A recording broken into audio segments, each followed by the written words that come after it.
नमस्कार, बुलेटिन में आपका स्वागत है। आपके साथ मैं हूं जीनत सिद्दीकी। धर्मांतरण का कोडवर्ड के जरिए धर्मांतरण का खेल हुआ करता था। 7 कोडवर्ड्स थे। अवैध धर्मांतरण के हथियार। एटीएस ने 6 कोडवर्ड्स को डीकोड भी कर दिया है। खास तौर से मूक बधिर की जो साइन लैंग्वेज है उसी का इस्तेमाल होता था। कनाडा और कतर से इन्हें फंड मिलता था और उमर गौतम को आप जानते ही होंगे, 2010 से 2011 के बीच 1 करोड़ 82 लाख रुपए इसके अकाउंट में आए हैं, जिसका इसने इस्तेमाल किया है। तो देखिए, कोडवर्ड के जरिए और सबसे नाजुक मूक बधिर बच्चे वो लोग उनका ये इस्तेमाल करते थे और स्पेशली ये कहा जा रहा है कि जो उनकी साइन लैंग्वेज होती थी उन्हें ही अपने तरीके से इन्होंने अपने इस्तेमाल में लगाया। तो ये बड़ा खुलासा जो है हो रहा है और रोजाना नए नए खुलासे हो रहे हैं।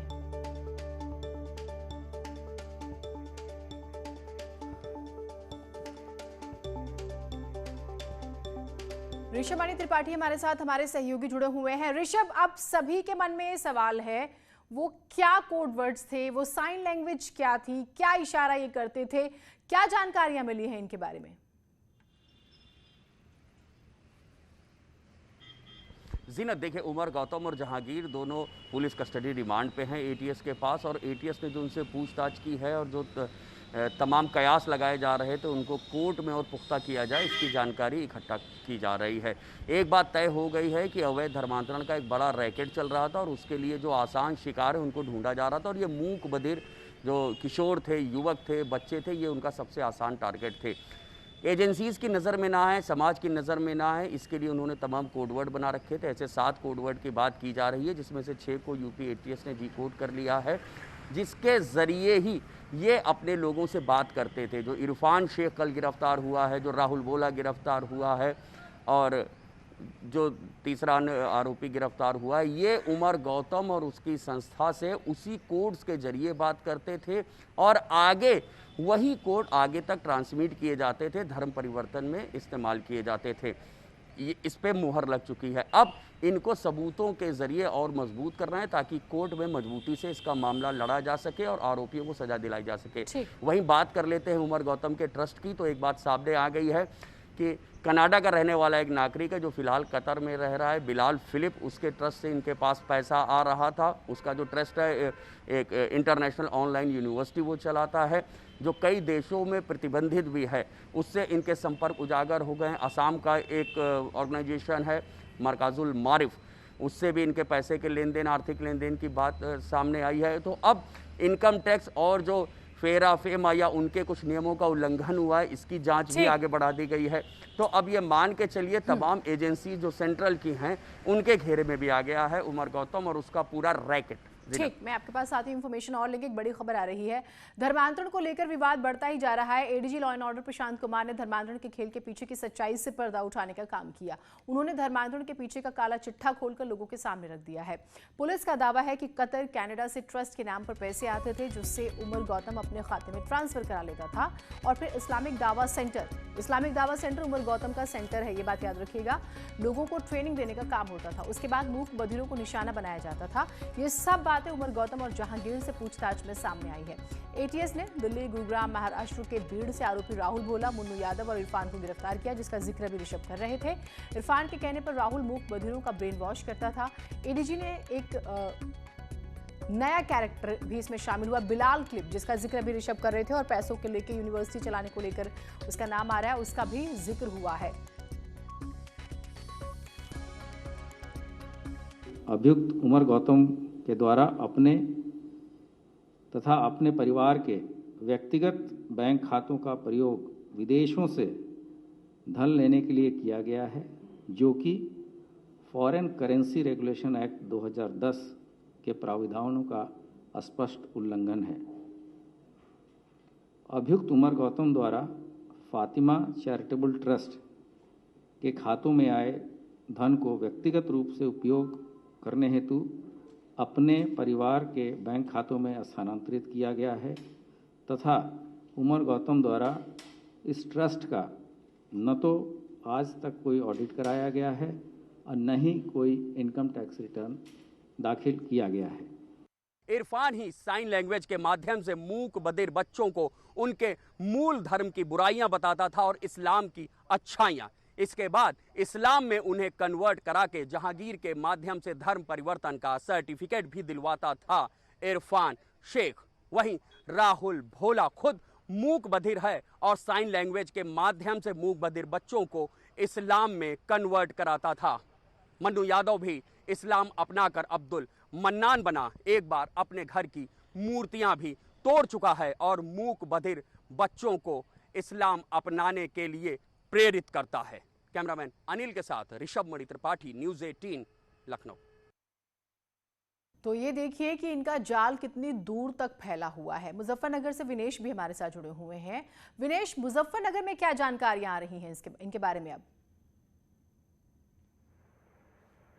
देखिए, मुजफ्फरनगर की बात करें तो मुजफ्फरनगर में लगातार मामले सामने आ रहे हैं। जहां पहले कुछ दिन पहले मामला कसौली में सामने आया, वहीं कल भी मामला सामने कसौली में आया और एक पुरकाजी में भी मामला इसी तरह का लगभग सामने आया है, जिसको लेकर पुलिस ने कार्रवाई भी की है, मुकदमा भी दर्ज किया है और अपराधी को गिरफ्तार करके जेल भी भेज दिया। लेकिन इसके अलावा जो अन्य जनपद स्तर पर पुलिस की कार्रवाई की अगर बात करें तो पुलिस के आला अधिकारियों ने स्थानीय पुलिस को बिल्कुल स्पष्ट हिदायत दी है कि इस तरह की कोई भी जानकारी आए या कोई भी इस तरह का मामला है तो अधिकारियों के संज्ञान में डालें और तत्काल कार्रवाई करें। साथ ही साथ मुजफ्फरनगर की LIU भी इस तरह सक्रिय हो गई है और तमाम क्षेत्रों में अपने सूत्रों से ये भी जानकारी इकट्ठा कर रही है कि आखिर और जो गैंग से जुड़ा कोई लोग मुजफ्फरनगर में शामिल तो नहीं है और इस तरह की जो घटनाएं लगातार सामने आ रही तो कहीं और ऐसी कोई घटनाएं या इनसे जुड़ा हुआ कोई ऐसा व्यक्ति या किसी थाना क्षेत्र में तो नहीं छुपा हुआ है, तो उसके लिए भी मुजफ्फरनगर पुलिस सक्रिय है।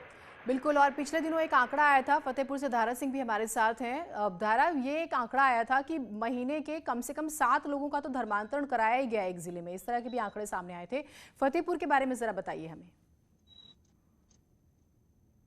बता दें कि फतेहपुर में अवैध धर्मांतरण के मामले में उमर कनेक्शन खुलकर सामने आया है। पुलिस ने इस मामले में अवैध धर्मांतरण से जुड़े एक आरोपी शख्स को गिरफ्तार किया है, जिससे पूछताछ में कहीं न कहीं उमर से कनेक्शन खुलकर सामने आया है। फिलहाल पुलिस ने आरोपी विजय सोनकर को जेल भेज दिया है।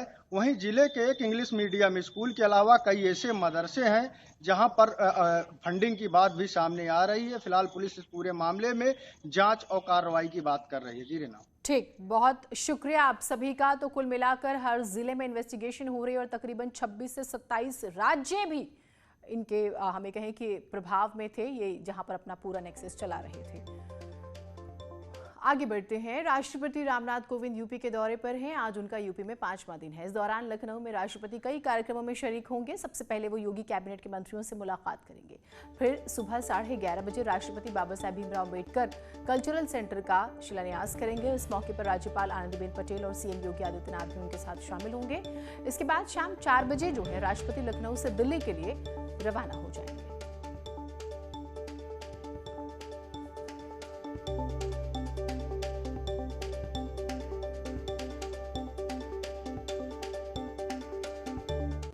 भारत के राष्ट्रपति रामनाथ कोविंद के 5 दिवसीय यूपी दौरे का आज अंतिम दिन है। ऐसे में उनके द्वारा जहां 11:30 बजे लोक भवन जाकर के वर्चुअली रूप से ऐशबाग में बन रहे बाबा साहब भीमराव अंबेडकर केंद्र का उद्घाटन किया जाएगा।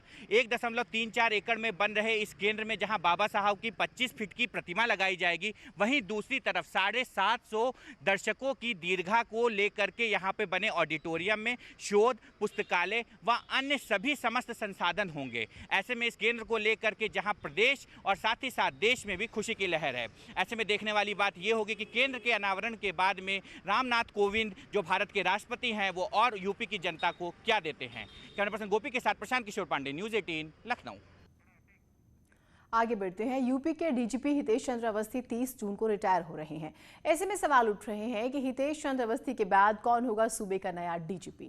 इसको लेकर दिल्ली में आज बैठक होने वाली है। बताया जा रहा है कि नए DGP के नाम पर इस बैठक में फैसला हो सकता है। इसके लिए बाकायदा अधिकारियों की एक लिस्ट भी तैयार है। संभावित अधिकारियों के नामों पर चर्चा होगी और सहमति बनने के बाद यूपी के नए DGP के नाम का आज ऐलान हो सकता है।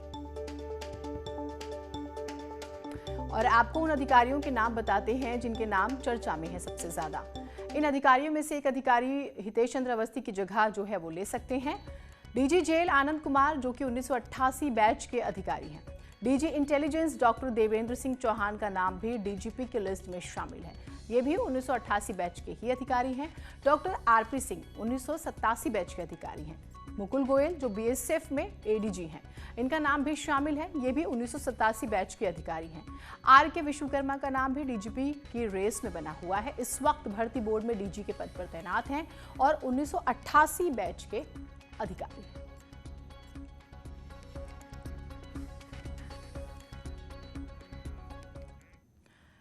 और फिरोजाबाद से आज बेहद ही दुखद खबर आई। यहां पर डबल डेकर बस को डीसीएम ने टक्कर मार दी थी और इस हादसे में 5 लोगों की मौत हो गई थी। 2 लोग गंभीर रूप से घायल हो गए थे। बस लखनऊ जो है जा रही थी राजस्थान से और नगला खंगार इलाका जहां पर यह हादसा हुआ। ये कहा गया कि ड्राइवर को दरअसल झपकी आ गई थी जिसकी वजह से यह हादसा हुआ। ये शुरुआती जांच में बात सामने आई थी। तस्वीरें हम आपको दिखा रहे हैं और ये माना जाता है कि इस तरह के हादसे अमूमन यहाँ पर होते हैं। इस सड़क का जिक्र जिस तरह से हमारे सहयोगी ने किया था, तो नगला खंगार इलाके में यह हादसा हुआ है जिसमें 5 लोगों की मौत हो गई। मुख्यमंत्री ने इस हादसे पर दुख जाहिर किया है।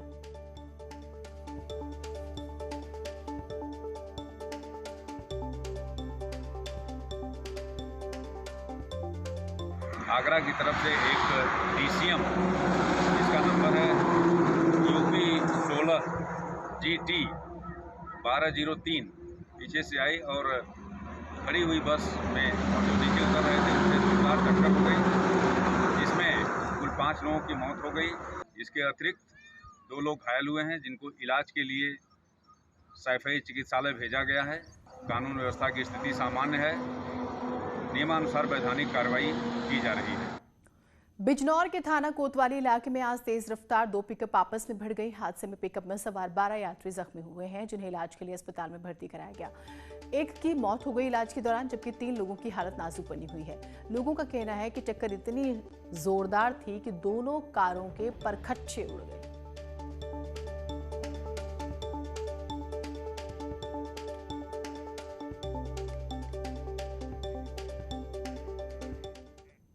एक छोटा सा ब्रेक ले रहे हैं, कहीं मत जाइएगा।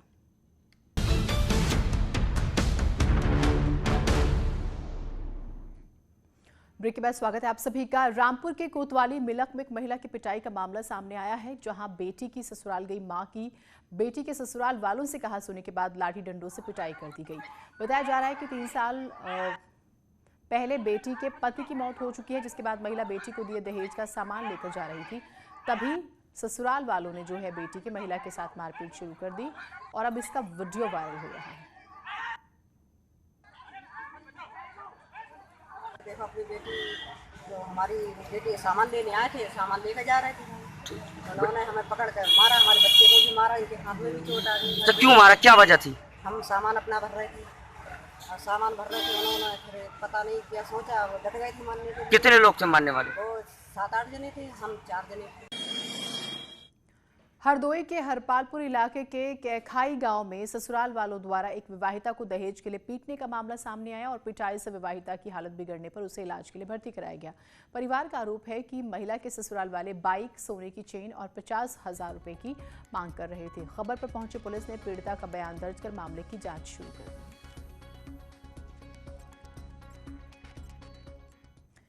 ट्विटर वेबसाइट में भारत का गलत नक्शा दिखाए जाने पर ट्विटर इंडिया के एमडी मनीष माहेश्वरी के खिलाफ आईपीसी की धारा 505(2) और आईटी संशोधन कानून 2008 की धारा 74 के तहत मामला दर्ज किया गया है।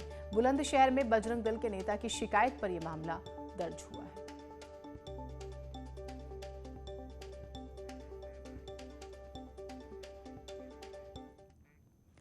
उधर मथुरा में वृंदावन के श्री रंगनाथ मंदिर में सोमवार को ठाकुर जी फूलों से बने आकर्षक बंगले में पूरे विधि विधान के साथ विराजमान हुए हैं और भगवान के दर्शन के लिए मंदिर में भक्तों की भीड़ उमड़ी। इस दौरान मंदिर प्रबंधन द्वारा कोरोना गाइडलाइंस का पालन कराते हुए भक्तों को दर्शन की सुविधा उपलब्ध कराई गई। 30 फीट ऊंचा बंगला सजाने के लिए 3.5 क्विंटल देशी विदेशी फूलों का इस्तेमाल हुआ।